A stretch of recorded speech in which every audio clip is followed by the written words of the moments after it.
Hello guys, good morning po. So, may problema na naman sa inahin ko guys. Ayan o.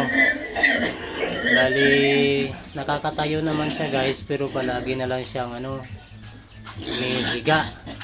Tapos, hindi siya humuhuni. Hindi siya nag-uoink-oink. Kagabi okay pa naman siya guys. So, ngayong umaga, hindi na siya humuhuni, hindi na siya nag-oink-oink. Kasi pag nagpapakain ako dyan ng mga biik niya, ito maingay na to kasi gusto na rin kumain, pero kanina wala eh. Nakahiga lang siya guys. So bali niligo ko siya ng tubig, sinabunan. Pagkatapos kong liguin, pinunasan ko siya ng suka. So bali dyan ko siya pinakain guys, kasi ayaw niya pumunta dito sa niya. Bali yan, nilagyan ko ng asukal, yung maskobado. So hindi siya pumupunta dito, doon lang siya. Kanina nung niligo ko siya, tumayo naman yan. Kakatayo pero lang guys, parang nangihina. Ano kaya nangyayari na naman dito? Baka na naman to ng swine. So hindi ko pala siya pwedeng painumin ng gamot guys, antibiotic, kasi buntis yan. Kahit nga gusto ko sana painumin ng BioFlow o Biogesic, hindi ko alam kung pwede yung BioFlow o Biogesic, kasi pagkakalam ko yung Mefenamic at Amoxicillin bawal yun. Ito sana Biogesic ay Biogesic sana o BioFlow yung gusto kong inumin. Painom.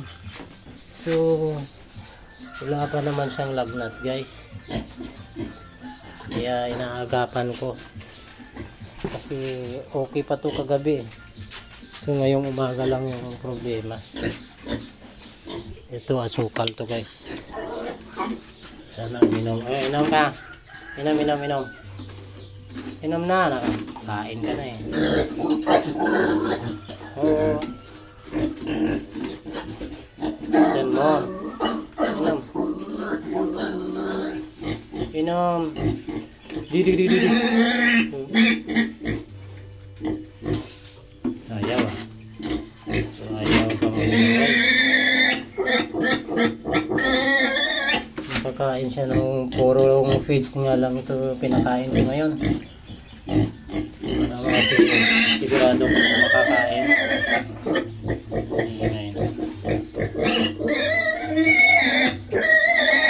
Pag hindi to subuan ko to. Pag hindi uminom, subuan ko. So yan guys, so update ko kayo. Ayan, hihiga na naman siya guys. Walang ganang tumayo. Saka marami siyang kagat ng lamok kasi yung katul hindi umaabot ng umaga.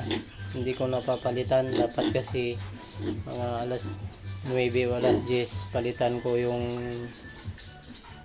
isa ng buo para hanggang umaga. Ito hindi ko napapalitan kaya nakakagat sila ng lamok. Yan yung mga biik guys oh. December 8 ng hapon guys, nilagyan ko na sila ng darak.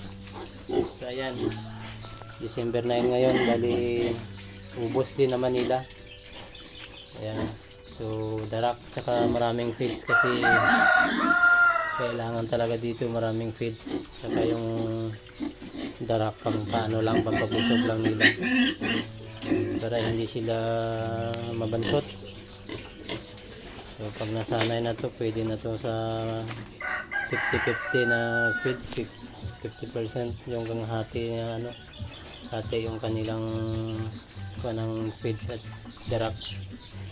So ngayon mas marami pa yung feeds para hindi sila mabansot guys. Nasa na to guys, kaya na to, nasa 30 plus 30 to 40 kilos na mga to. Ayan na, lalong na yan. Ayan, malaki. Saka yun. Malalaki na rin to guys. Ito yung problema ko guys. So hindi na nga nakaubos ng pagkain niya. So thank you guys. Update ko po kayo kung makakasurvive pa ulit to. Baka swine ulit to guys eh. Tubig mo. Ayaw. Subuan ko lang to guys. Bilhan ko ulit ng cobra. Cobra itira ko dito.